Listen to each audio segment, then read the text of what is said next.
الحمدللہ رب العالمین والصلاة والسلام علی خاتم النبیین اما بعد فاعوذ باللہ من الشیطان الرجیم بسم اللہ الرحمن الرحیم۔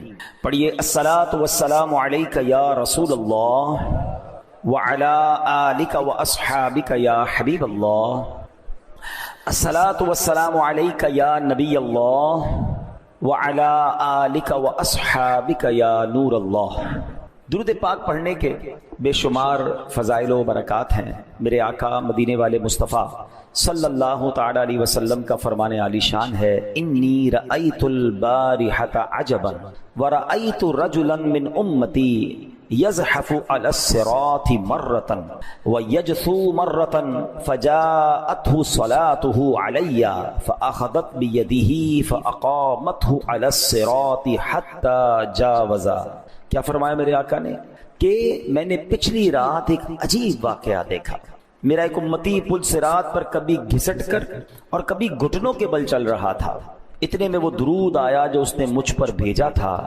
درود پاک نے اس کا ہاتھ پکڑا اور اسے پل صراط پر کھڑا کر دیا، یہاں تک کہ اس نے پل صراط پار کر لیا۔ سبحان اللہ، مطلب یہ کہ درود پاک اسے پل صراط پار کروا کر جنت میں لے گیا۔ تو یہ شان ہے درود پاک کی کہ یہ دنیا میں بھی وظیفہ کام آتا ہے اور آخرت میں بھی کام آئے گا، یہ قبر میں بھی کام آئے گا، یہ محشر میں بھی کام آئے گا۔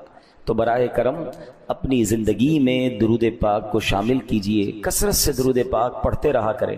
اللہ کریم مجھے اور آپ کو کثرت سے درود پاک پڑھنے کی توفیق عطا فرمائے۔ کیا خوبصورت نعت کے اشعار ہیں نا، پڑھتی درودیں دوڑیں گی حوریں، پڑھتی درودیں دوڑیں گی حوریں، لاشا جو لے گا نام محمد، روزے قیامت میزان و پل پر دے گا سہارا نام محمد صلی اللہ علیہ وسلم۔ بیڑا تباہی میں آ گیا ہے، دے دے سہارا نام محمد صلی اللہ تعالی علیہ وسلم۔ محبت سے درود پاک پڑھ لیں، صلو علی الحبیب صلی اللہ تعالی علی محمد صلی اللہ علیہ وسلم۔ قرآن مجید فرقان حمید کی ہم آیتیں پڑھتے بھی ہیں، سنتے بھی ہیں، سمجھتے بھی ہیں۔ ہمارے بیان کا ٹاپک ہی قرآن کی باتیں ہوتا ہے۔ آج کون سی آیت ہم نے سننی ہے؟ آج پارہ 26 ہے، سورہ احقاف اور آیت نمبر ہے 20۔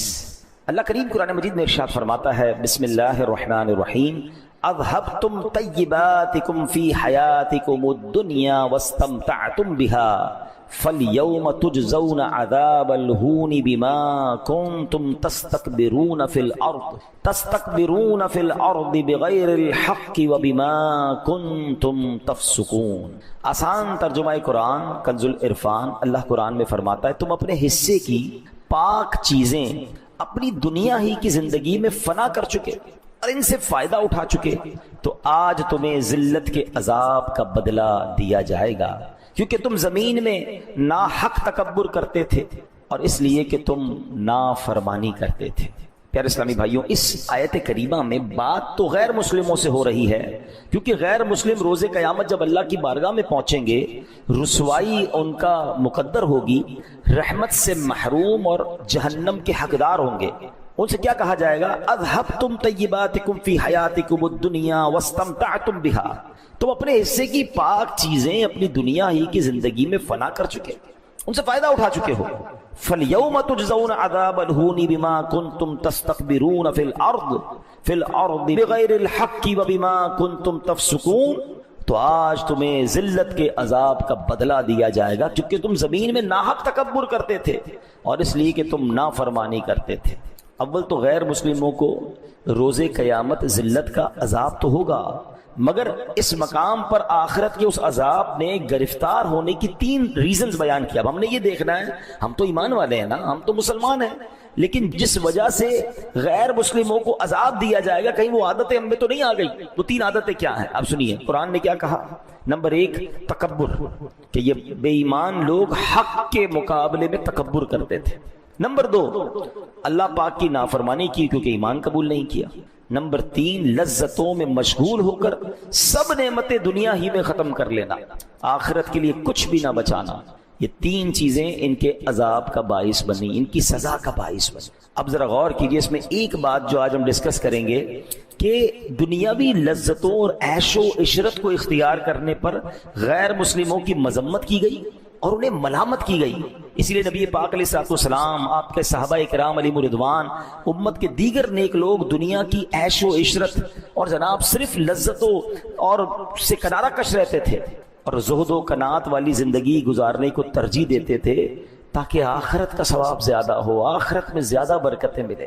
اللہ اکبر. حضرت جابر بن عبداللہ رضی اللہ تعالیٰ عنہ، یہ صحابی رسول ہیں، ایک مرتبہ آپ راستے سے گزر رہے تھے، ہاتھ میں گوشت تھا. فاروق اعظم مسلمانوں کے دوسرے خلیفہ رضی اللہ تعالیٰ عنہ نے حضرت جابر کو دیکھا کہ ہاتھ میں گوشت لے کے کہیں جا رہے ہیں، تو پوچھا اے جابر کیا لیے جاتے ہو؟ عرض کیا حضور گوشت کھانے کو جی چاہ رہا تھا، لہٰذا بازار سے خرید لایا ہوں. کتنی عجیب اور کتنی کمال کی بات. حضرت عمر فاروق اعظم کہتے ہیں کلما اشتہیت شیئا اشتریت. اے جابر تمہیں جب کسی چیز کی خواہش ہوتی ہے خرید لیتے ہو. اما تخشى ان تکون من اہل هذه الآیہ، کیا ڈرتے نہیں ہو کہ اس آیت میں جن کا ذکر ہے کہیں ان سے نہ ہو جاؤ؟ پھر کون سی آیت پڑھی؟ اذهبتم طیباتکم فی حیاتکم الدنیا، تم اپنے حصے کی پاک چیزیں اپنی دنیا ہی کی زندگی میں فنا کر چکے. یعنی جو دل میں آیا خرید لیا، جو دل میں آیا تم نے کر لیا. ایسا تو نہیں کہ آخرت کی نعمتیں بچیں ہی نہ، ساری دنیا میں خرچ کر لو. یعنی دنیا میں اللہ کی رضا کے لیے سادگی اختیار کرنا، دنیا میں اللہ کی رضا کے لیے خواہشات نفسی کو روکنا. کیونکہ اس میں جب بندہ گرفتار ہوتا ہے نا کہ جو چاہیے کر لیا، جو چاہیے کھا لیا، جو چاہیے پہن لیا، جو چاہے خرید لیا، جب اس قدر وہ دنیا میں گرفتار ہوتا ہے تو ایک وقت آتا ہے کہ پھر حلال و حرام کی تمیز ہی ختم ہو جاتی ہے. کیونکہ اب شوق ہے، ہر چیز لینی ہے. اب نہیں ہے پیسے تو حرام کمائے گا، نہیں ہے پیسے تو معاذ اللہ وہ پھر غلط کاموں کی طرف جائے گا. اگر انسان اپنے آپ کو روکنے والا ہوگا تو پھر وہ حرام سے بھی رکے گا. کیا خوبصورت انداز ہمارے بزرگوں نے اختیار کیا کہ دنیا کی دولت ہوتے ہوئے، اختیار ہوتے ہوئے بھی اپنے آپ کو دنیا کی نعمتوں میں غرق نہ کیا تاکہ آخرت کی نعمتیں باقی رہیں. ایک اور واقعے سے سمجھیے. حضرت عمر فاروق رضی اللہ عنہ ایک بار شام گئے، ملک شام. آپ امیر المومنین تھے، آپ کے لیے بہت لذیذ کھانا تیار کیا گیا، ایسا لذیذ، اتنا جس کو کہنا لگژری کھانا آپ نے کبھی دیکھا ہی نہیں تھا ایسا پہلے. تو حضرت عمر نے فرمایا ھذا لنا فما لفقراء المسلمین الذین ماتوا وهم لا يشبعون من خبز الشعیر. یہ کھانا ہمارے لیے ہے تو ان محتاج مسلمانوں کے لیے کیا تھا کہ جو اس حال میں فوت ہوئے کہ انہیں جو کی روٹی بھی پیٹ بھر کے نہیں کھائی. تو آپ کو حضرت خالد بن ولید نے جواب دیا لہم الجنہ، ان کے لیے جنت ہے. وہ تو کم کھایا انہوں نے، دنیا کو اتنا ان کو نعمتیں ہی نہیں ملی، صبر کر کے چلے گئے، ان کے لیے جنت ہے. یہ سن کر فاروق اعظم کی آنکھوں سے آنسو بہنے لگے. آپ کہتے ہیں لئن کان حظنا من هذا الحطام وذهبوا بالجنة لقد باینونا بونا بعیدا. کاش ہمارے لیے دنیا کا حصہ چند لکڑیاں ہوتی، وہ محتاج مسلمان اپنے حصے میں جنت لے گئے. ہم میں اور ان میں بہت فرق ہے. ابھی کیسی بات ہے، فاروق اعظم جیسی شخصیت جو 100% جنتی ہیں، جن کو تو نبی پاک نے دنیا میں جنت کی بشارت دی، وہ تڑپ رہے ہیں کہ وہ غریب لوگ، وہ فاقہ کش، وہ اللہ کی رضا پر راضی رہنے والے جنت لے گئے. ہمارے اور ان میں بڑا فرق ہے. مگر آج ہمارے پاس تھوڑا ہو تو ہمیں تکلیف ہو جاتی ہے، ہم کسی کے مال کو دیکھ کر پریشان ہو جاتے ہیں. حالانکہ اللہ کو پسند یہ ہے کہ بندہ دنیا میں سادہ زندگی گزارے، جو ملے اس پر قناعت کرے، زیادہ کی ہوس نہ کرے. کیونکہ جنت کی نعمتیں ہیں نا. لیکن آج تو ریس لگی ہوئی ہے، اس نے گاڑی لی تو میں نے لینی، اس نے موبائل لیا میں نے اس سے اچھا لینا، اس نے گھر بنایا مجھے اس سے اچھا بنانا ہے، اور نہیں ہے تو پریشان ہے. یہاں میں غریبوں کو جو جن کو اللہ نے تھوڑی سی نعمتیں کم ملی ہے نا، میں ان کی تسلی کے لیے حدیث سناتا ہوں. اتنی کمال کی حدیث ہے، وہ غریبوں کے لیے، تنگ دستوں کے لیے تو تحفہ ہے مگر مالداروں کو ہلا دیتی ہے اگر کوئی سمجھدار ہو. حدیث کا خلاصہ یہ ہے کہ جو اللہ کے تھوڑے دیے پر راضی ہو جاتا ہے، ذرا غور سے سنیے گا، جو اللہ کے تھوڑے دیے پر راضی ہو جاتا ہے اللہ بھی اس کے تھوڑے عمل پر راضی ہو جاتا ہے. یا اللہ، آپ سمجھے اس کا معنی؟ اگر اللہ نے تھوڑا دیا ہے اور بندہ راضی ہے، اللہ کی رضا پر راضی ہے، قیامت کے دن اگر اس کے عمل تھوڑا ہوا نا، اللہ اس پہ راضی ہو جائے گا. یہ سودا مہنگا نہیں ہے، ہم تو ہیں تھوڑے عمل والے، اللہ نے جتنا دیا. اچھا کچھ لوگ ہیں جن کی زندگی غربت میں اور سادگی میں گزر رہی ہے مگر وہ راضی نہیں ہے. شرط کیا ہے؟ اچھا بندہ کہہ رہا ہے یار کیا کروں بھائی، جینا پڑے گا، پریشان تو ہوں لیکن بس کاش مجھے بھی مل جائے، میں تو پریشان، مجھے ملا ہی کچھ نہیں. تو یہ راضی رہنا نہ ہوا نا. اللہ نے تھوڑا دیا تو بندہ اس کو راضی رہ گیا، اللہ تو نے جو دیا میں اس پر راضی. تو جو لوگ غربت میں زندگی گزار رہے ہیں ان کو کرنا یہ کہ راضی رہیں. اللہ نے دیا، اللہ جتنا چاہے گا آگے عطا فرما دے گا، لیکن راضی رہے.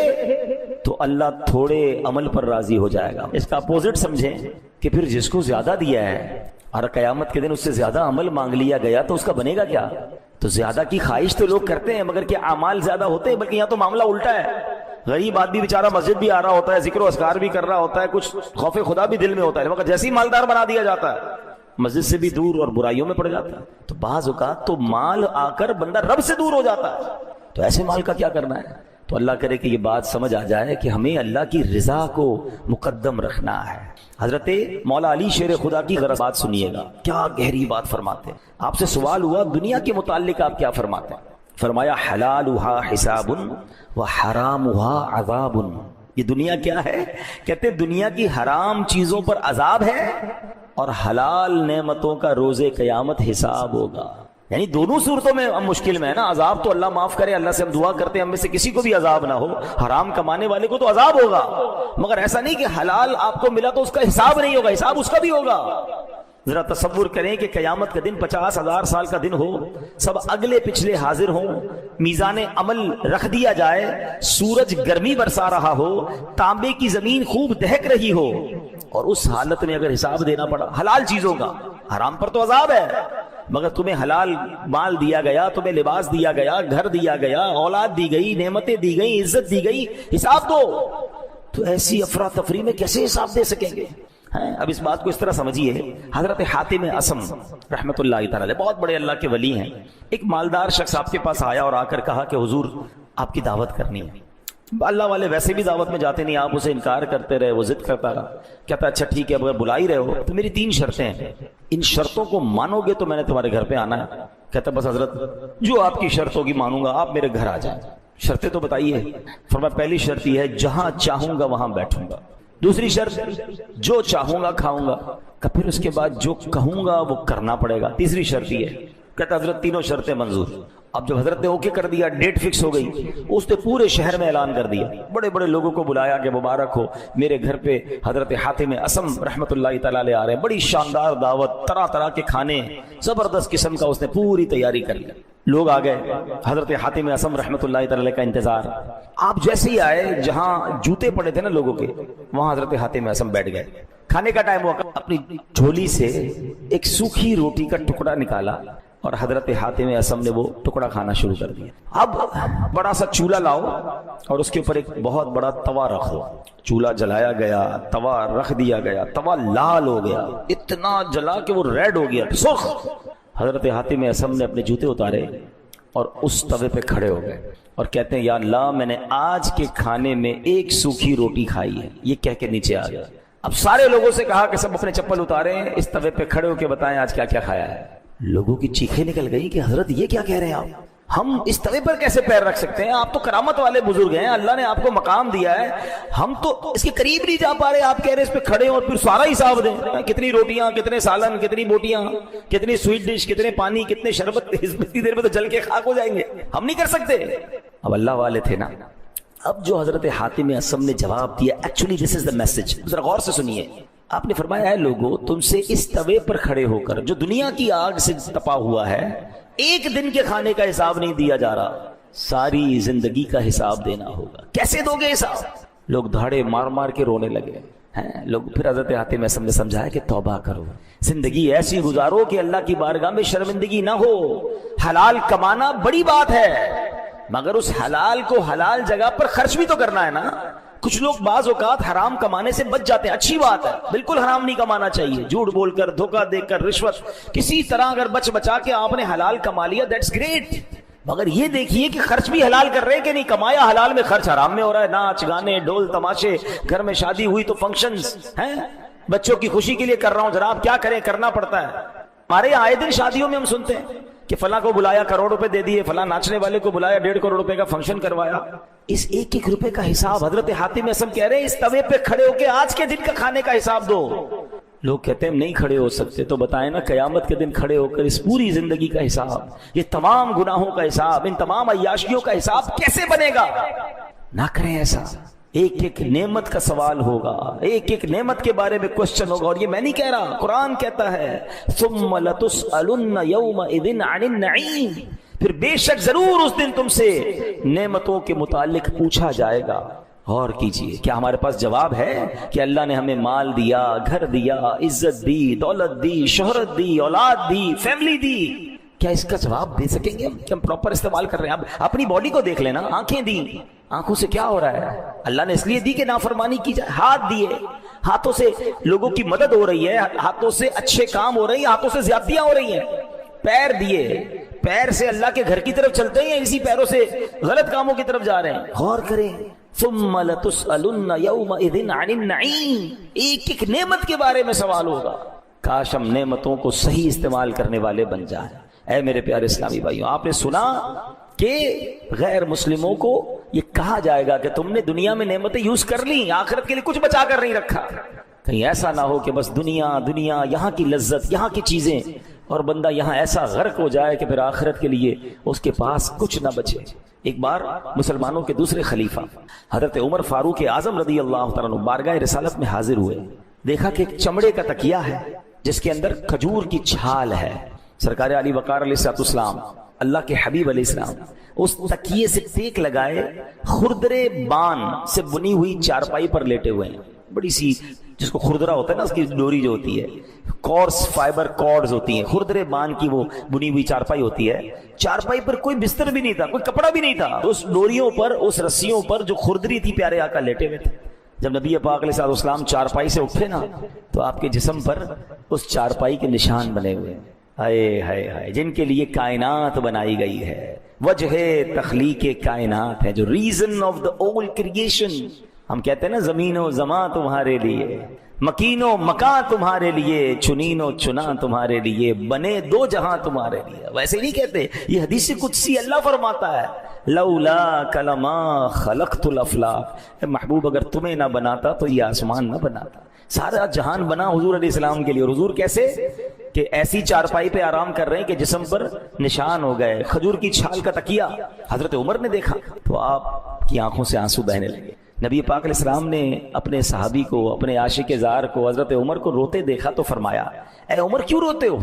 عرض کیا، یا رسول اللہ صلی اللہ علیہ وسلم، خدا کی قسم میں جانتا ہوں کہ آپ اللہ پاک کے رسول ہیں، اللہ عز و جل کی بارگاہ میں آپ کا اونچا مقام ہے، آپ کیسر و کسرا، روم اور ایران کے بادشاہوں سے بہت زیادہ عزت والے ہیں۔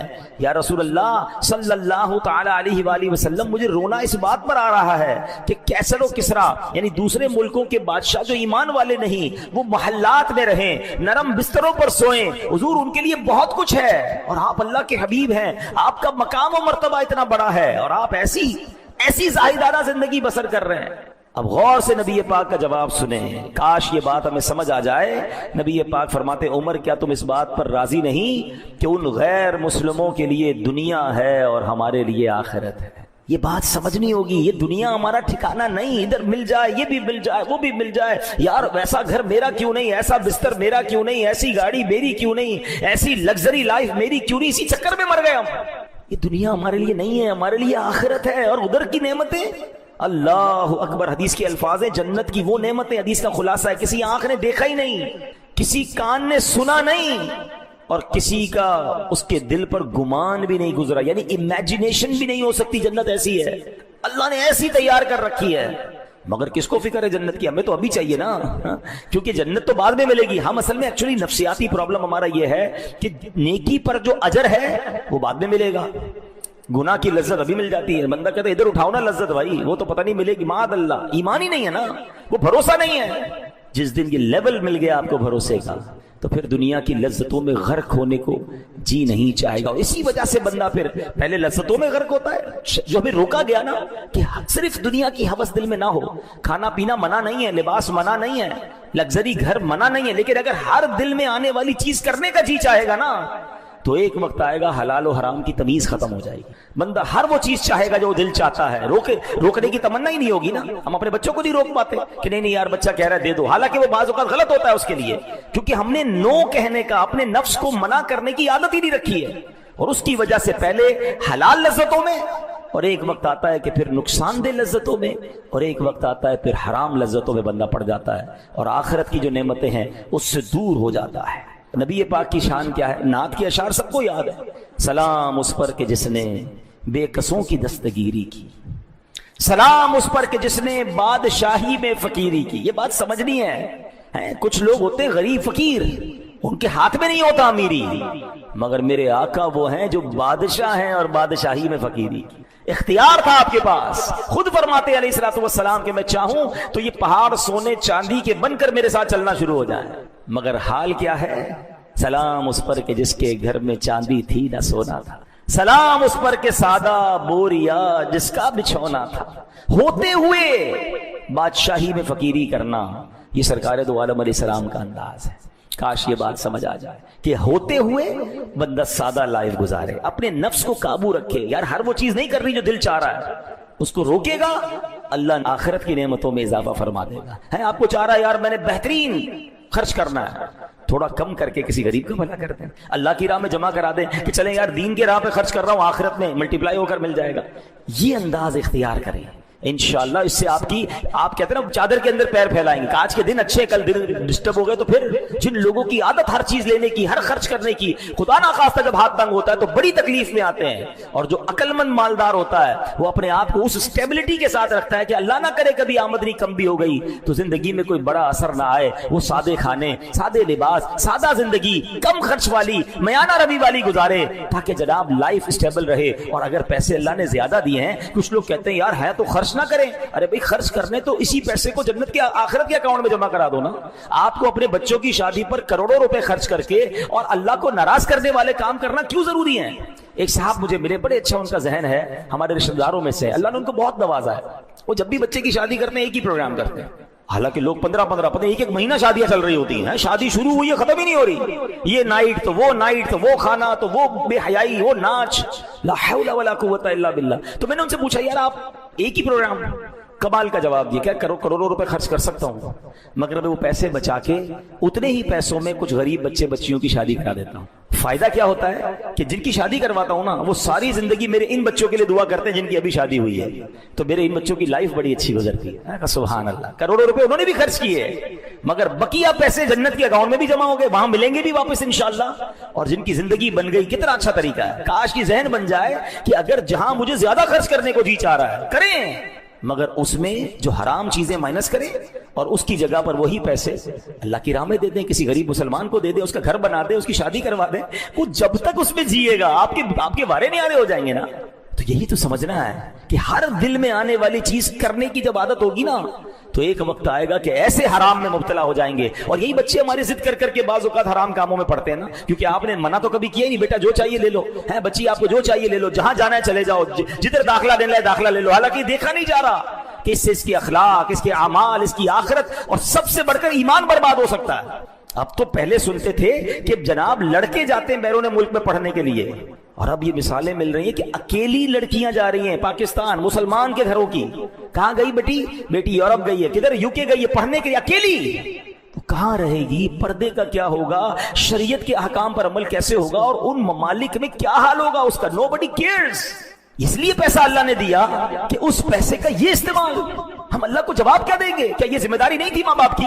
یہ وہی وجہ بنی کہ پہلے بچپن میں منع نہیں کیا، روکنے کی عادت نہیں رکھی. اب جو ان کی ڈیمانڈ ہے وہ آپ پوری کر رہے ہیں. آؤ میں آپ کو حسنین کریمین کا واقعہ سناتا ہوں، نبی پاک کی سیرت سے سنا رہا ہوں. ہو سکتا ہے مجھے اس بیان کے بعد کرٹیسائز کیا جائے سوشل میڈیا پر کہ دیکھو مولانا صاحب جو ہے وہ ہماری زندگی مشکل کر رہے ہیں. میں آپ کو آپ کے نبی علیہ السلام کی تعلیم دے رہا ہوں. میں اپنے آقا کا واقعہ آپ کو سنانے جا رہا ہوں. جس نے کلمہ پڑھا ہے نبی پاک کا وہ غور سے یہ واقعہ سن لیں. سرکار دو عالم علیہ السلام کی عادت کریمہ کیا تھی کہ جب بھی سفر کی ابتدا فرماتے بی بی فاطمہ رضی اللہ تعالیٰ عنہ کے گھر مبارک سے سفر کی ابتدا کیا کرتے.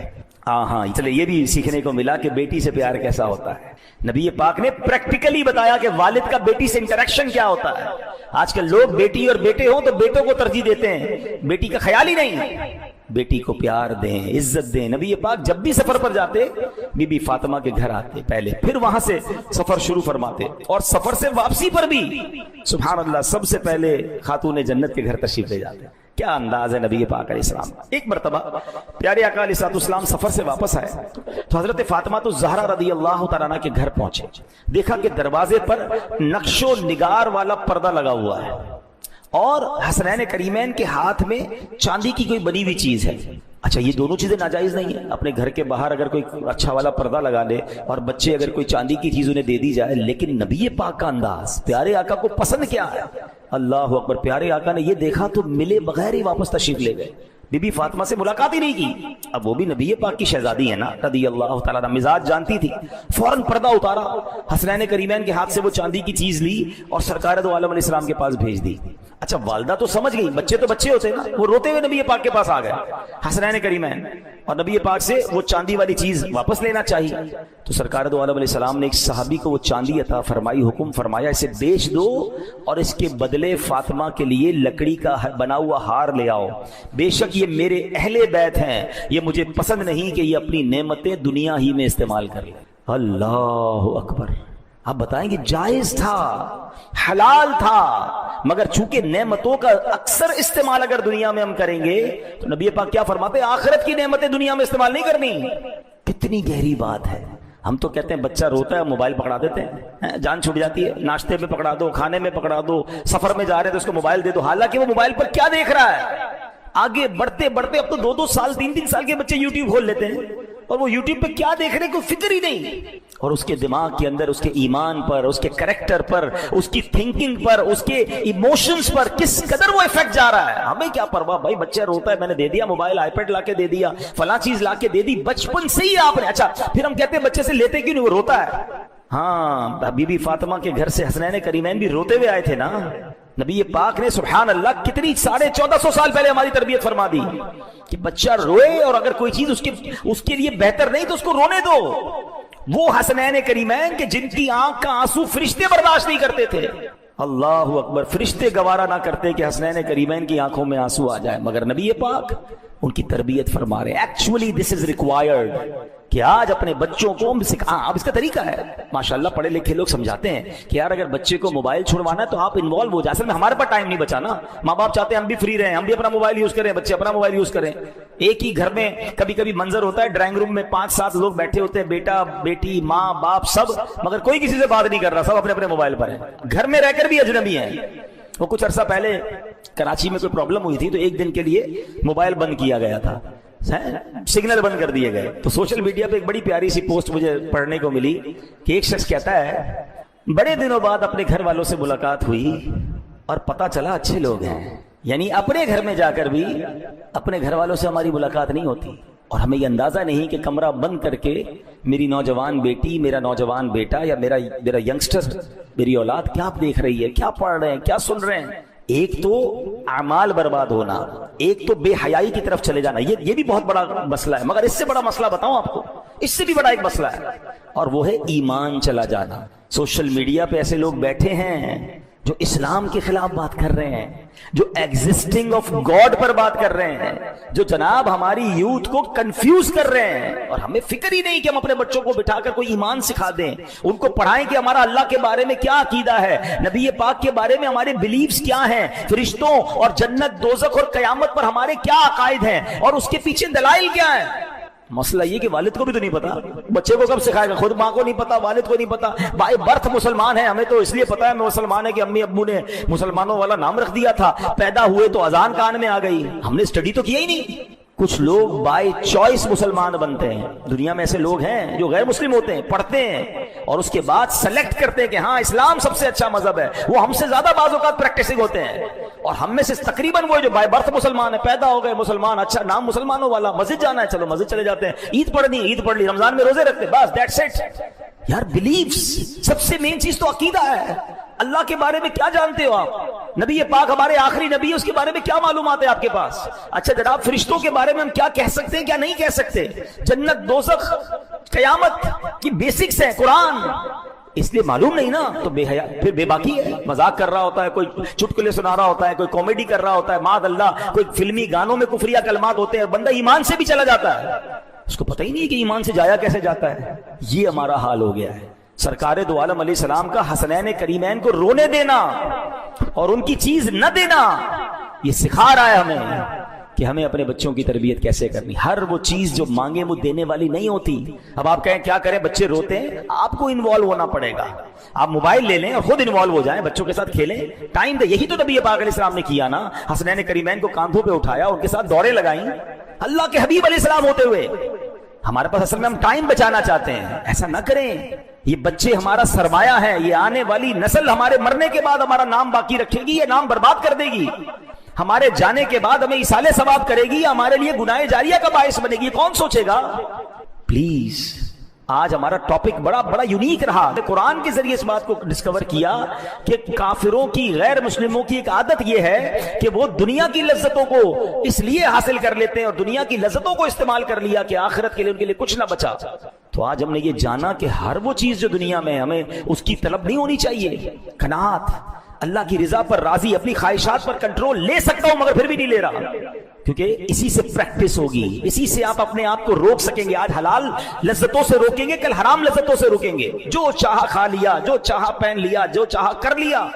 یہ وہ عادت ہے جو غیر مسلموں کی ہے. میں اپنی زندگی کا آپ کو ایک واقعہ سناتا ہوں. جنہوں نے دبئی اور یو اے ای کی گرمی دیکھی ہے، عرب ممالک کی، میں ایک بار فل گرمی کے سیزن میں عرب امارات، بہت پرانی بات ہے، میں گیا تو وہاں امیر اہل سنت جو فاؤنڈر آف دعوت اسلامی ہے ان سے میری ملاقات ہوئی. وہ ایک گھر میں تھے. یعنی دبئی میں یا عرب ملکوں میں جون جولائی کی گرمی میں بغیر اے سی کے پاسبل، یعنی نارمل ہے وہاں. اے سی لگژری نہیں ہے وہاں، ایئر کنڈیشن نیسیسری ہے. وہاں مزدوروں کے گھر میں بھی اے سی ہوتا ہے، ہر جگہ اے سی ہوتا ہے. تو میں گیا اور روزے، امیر اہل سنت روزے سے تھے اور آپ کے روم میں اے سی نہیں چل رہا تھا اور آرام کرنے کا وقت آیا تو میں حیران ہو گیا. میں نے کہا یہاں پہ اسی نہیں استعمال کر رہے. کہہ رہے آپ آئیں، آپ کے لیے چلا دیتا ہوں. میری تمنا یہ ہے کہ میں کہیں دنیا کی نعمتیں استعمال کر لوں تو میرے لیے آخرت کی نعمتیں کم نہ ہو جائیں. پسینے سے شرابور تھے. فرماتے تھے کہ میں دن میں 2 بار اپنا کرتا جو ہے نا باہر رکھ کے سکھا لیتا ہوں، پھر اس کے بعد اسی کو پہن لیتا ہوں. اب یہ کیا ہے؟ یہ جائز ہے، ایسی جائز ہے. مگر یہ جو اللہ والے ہوتے ہیں نا ان کی سوچ ہی ایسی ہوتی ہے کہ ہر نعمت دنیا میں استعمال نہیں کرنی. میں نہیں کہہ رہا آپ کہیں چلے جناب مولوی صاحب نے کہہ دیا اے سی بند کر دو، میں آپ میں سے کسی کو نہیں کہہ رہا، مگر میں سمجھا رہا ہوں کہ ایسے بھی لوگ دنیا میں ہیں. اور میں نے آپ کو مولا علی کا واقعہ سنایا، حضرت عمر کا گوشت دیکھ کر روتے ہوئے واقعہ سنایا کہ وہ گوشت پکا ہوا دیکھ کر روتے تھے کہ کئی لوگ دنیا سے ایسے چلے گئے جن کے پاس ایک جو کی روٹی نہیں ہوتی تھی. تو یہ اللہ والوں کا انداز ہے. لیکن چلیں ہم کم از کم حرام چیزوں سے تو بچیں، ہم صرف دنیا کی سوچ ہی میں تو زندگی نہ گزاریں. ایک آخری حدیث سنا کر اپنی بات ختم کرتا ہوں. اور ہم میں سے بہت سارے ایسے لوگ ہیں جن کی صبح ایسے ہوتی ہے. نبی پاک فرماتے ہیں جس نے اس حالت میں صبح کی کہ اس کا سب سے بڑا مقصد، الٹیمیٹ گول دنیا ہو، تو پھر اس کا اللہ پاک کی رضا اور قربت سے کوئی تعلق نہیں. اللہ پاک اس کے دل میں 4 چیزیں پیدا کر دیتا ہے. نمبر 1، ایسا غم جو کبھی ختم نہ ہو، ایسی مشغولیت جس سے فراغت نہ ہو، ایسا فقر جس کے بعد خوشحالی نہ ہو، ایسی امید جو کبھی پوری نہ ہوتی ہو. صبح اٹھے اور فکر دنیا ہو، الٹیمیٹ گول صرف دنیا ہو. سچ بتائیں 90% لوگ، شاید اس سے زیادہ ہی لوگ ہوں گے جو صبح اٹھنے کے بعد ایک ہی فکر ہے، آج جاب کیا کرنی ہے، بزنس کیا کرنا ہے، پیسے کدھر سے اٹھانے ہیں، کاروبار کیا کرنا ہے. یعنی صبح سے شام تک زندگی کا مقصد ایک ہے. جو صبح اٹھ کے فجر نہیں پڑھتا تو اس کا پہلا گول تو ختم ہو گیا نا. حالانکہ ماشاءاللہ جو صبح اٹھ کے پہلے فجر پڑھتا ہے اس کا مطلب اس کا ultimate goal start of the morning اللہ کو راضی کرنا ہے، سجدہ کرنا ہے، عبادت کرنا ہے. وہ نماز کا ٹائم دیکھ رہا ہے، وہ جناب الارم رکھ رہا ہے کہ فجر بھی جانی چاہیے، اور جس کی فجر ہی چلی گئی اور اب صبح اٹھ کے دنیا ہی ہے. اور سچ بتائیں یہ 4 آفتیں جو حدیث میں بتائیں آج ہو نہیں گئی. دوبارہ سن لیں، فرمایا ایسا غم جو کبھی ختم نہ ہو. لوگ غمگین ہیں، پوچھو کیا حال ہے، یہ پرابلم، فیملی پرابلم، کاروبار پرابلم، ٹینشن ہی ٹینشن ہے. کہیں ایسا تو نہیں ہے اس وجہ سے ہو رہا ہے. دوسرا، ایسی مشغولیت جس سے فراغت ہی نہ ہو. کسی کو کہو بھائی ٹائم ہے، نہیں ٹائم بالکل نہیں ہے. اتنے بیزی ہو گئے، لک بیزی ڈو نتھنگ. اتنے بیزی ہیں پھر بھی ہے کچھ نہیں ہاتھ میں. پتہ نہیں کدھر وقت ضائع ہو جاتا ہے، پورا دن نکل جاتا ہے پتہ نہیں چلتا. تیسرا، ایسا فقر جس کے بعد خوشحالی نہ ہو. ہاتھ تنگ رہتا ہے لوگوں کا. اتنا کم، پہلے ایک کماتا تھا پورا گھر کھاتا تھا، اب شاید پورے گھر والے کما رہے پھر بھی پورا نہیں ہو رہا. کیا ہے اس کے پیچھے ریزن؟ کبھی غور کیا؟ اور نمبر 4، ایسی امید جو کبھی پوری نہ ہو. امید ہی ختم نہیں ہو رہی، یہ بھی چاہیے وہ بھی چاہیے، اور ایک گول اچیو ہو جائے دوسرا ٹارگٹ لے لیتے ہیں. نہیں ابھی تو یہ ہو گیا، اب یہ کرنا ہے. یعنی ایسا نہیں بندہ کہ سب ہو گیا، اللہ نے بہت دے دیا، اوقات سے زیادہ دے دیا، دیٹس اٹ، کلوز ہی نہیں ہو رہا ڈور، کیونکہ امیدیں ختم ہی نہیں ہو رہی ہیں. ارے آخرت کی فکر کب کریں گے؟ جنت کی تیاری کب کریں گے؟ تو صبح اس حال میں جس کی ہوتی ہے کہ اللہ کو راضی کرنا ہے، اللہ اس کی دنیا بہت اچھی کر دیتا ہے. ایسا نہیں کہ جناب وہ فکر نہیں کرتا تو اللہ اس کو رزق دیتا، اللہ اور دیتا ہے. جو دنیا کے پیچھے بھاگتا ہے دنیا اسے بھگاتی ہے، جو اللہ کی رضا کے لیے زندگی گزارتا ہے دنیا پیچھے آ جاتی ہے، آ کر خدمت کرتی ہے. کاش یہ بات سمجھ آ جائے۔ تو بہرحال آج قرآنی بیان میں ہم نے بہت سارے میسیجز حاصل کیے، اللہ مجھے بھی عمل کرنے کی توفیق عطا فرمائے، آپ کو بھی نصیب فرمائے، آمین بجاہ النبی الامین صلی اللہ تعالی علیہ وسلم۔